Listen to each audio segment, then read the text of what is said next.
नमस्कार दोस्तों, स्वागत है आप सभी का मेरे ब्रजेश शर्मा ब्रजवासी यूट्यूब चैनल पर।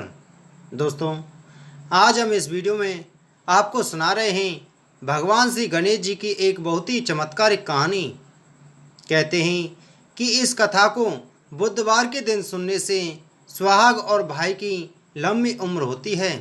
तो दोस्तों, सभी माताओं बहनों को हर बुधवार के दिन गणेश जी के पूजन के साथ साथ इस कथा को जरूर सुनना चाहिए।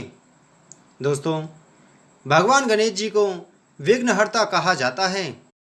गणपति जी के पूजन से सुहाग की लंबी उम्र का भी आशीर्वाद मिलता है। बुधवार के दिन गणेश जी के पूजन के साथ साथ गणेश जी की इस कथा को जरूर सुनना चाहिए। भगवान श्री गणेश जी की पूजा हर पूजा से पहले की जाती है। महिलाएं खासकर अपने पति की लंबी आयु के लिए भगवान श्री गणेश जी का पूजन जरूर करती हैं। ऐसी मान्यता है कि भगवान श्री गणेश जी की पूजा करने से पति की लंबी आयु होने के साथ साथ ससुराल में हमेशा खुशियां ही भरी रहती हैं। वहां कोई भी दुख दरिद्रता कभी नहीं आती है। तो आइए दोस्तों, जानते हैं सुहाग की लंबी आयु देने वाले भगवान श्री गणेश की चमत्कारिक कहानी। दोस्तों, एक समय की बात है, एक गांव में भाई और बहन रहते थे। बहन का नियम था कि वह अपने भाई का चेहरा देखकर ही खाना खाती थी। हर रोज़ सुबह सुबह जल्दी उठती और जल्दी जल्दी सारा काम करके अपने भाई का मुंह देखने के लिए उसके घर जाती थी।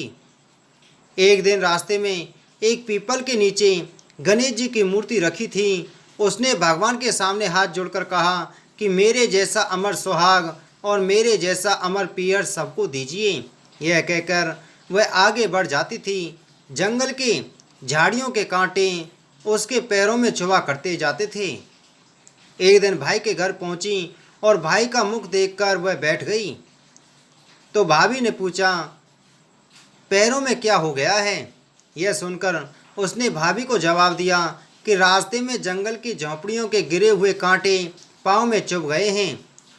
जब वह वापस अपने घर आ जाए तब भाभी ने अपने पति से कहा कि रास्ते को साफ करवा दो, आपकी बहन के पाँव में बहुत सारे कांटे चुभ गए हैं।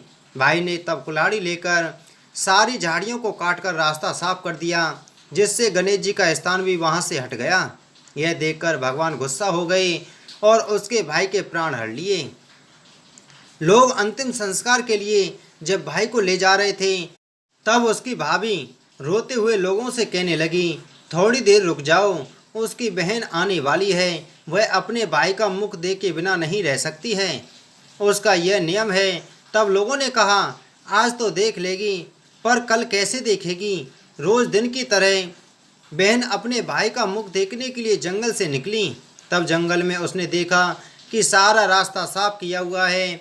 जब वह आगे बढ़ी तो उसने देखा कि सिद्धि विनायक जी को भी वहां से हटा दिया गया है।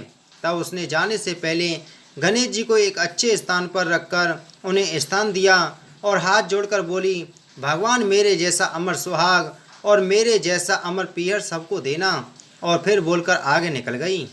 तब भगवान सोचने लगे, अगर इसकी नहीं सुनी तो हमें कौन मानेगा, कौन पूजेगा? तब सिद्धिविनायक ने उसने आवाज़ दी, बेटी इस खेजड़ी के साथ पत्तियां लेकर जा और उसे कच्चे दूध में घोलकर भाई के ऊपर छींटा मार देना, वह उठकर बैठ जाएगा। यह सुनकर जब बहन पीछे मुड़कर देखी तो वहाँ कोई नहीं था। फिर वह यह सोचने लगी कि ठीक है, जैसा सुना वैसा कर लेती हूँ। फिर वह 7 खेजड़ी की पत्तियाँ लेकर अपने भाई के घर पहुँची। उसने देखा वहाँ कई लोग बैठे हुए हैं, भाभी रो रही है और भाई की लाश रखी हुई है। तब उसने उस पत्तियों को बताए हुए नियम के तहत भाई के ऊपर इस्तेमाल किया। तब भाई उठकर बैठ गया। भाई बहन से बोला, बहन आज मुझे बहुत ही गहरी नींद आई थी। तब बहन बोली, यह नींद किसी दुश्मन को भी ना आए, और उसने सारी बात अपने भाई को बता दी। बोलो श्री गणेश भगवान की जय। दोस्तों, अगर आपको यह कथा अच्छी लगी हो तो वीडियो को ज़्यादा से ज़्यादा शेयर करें और चैनल को सब्सक्राइब करें। आप सभी को ओम श्री गणेशाय नमः।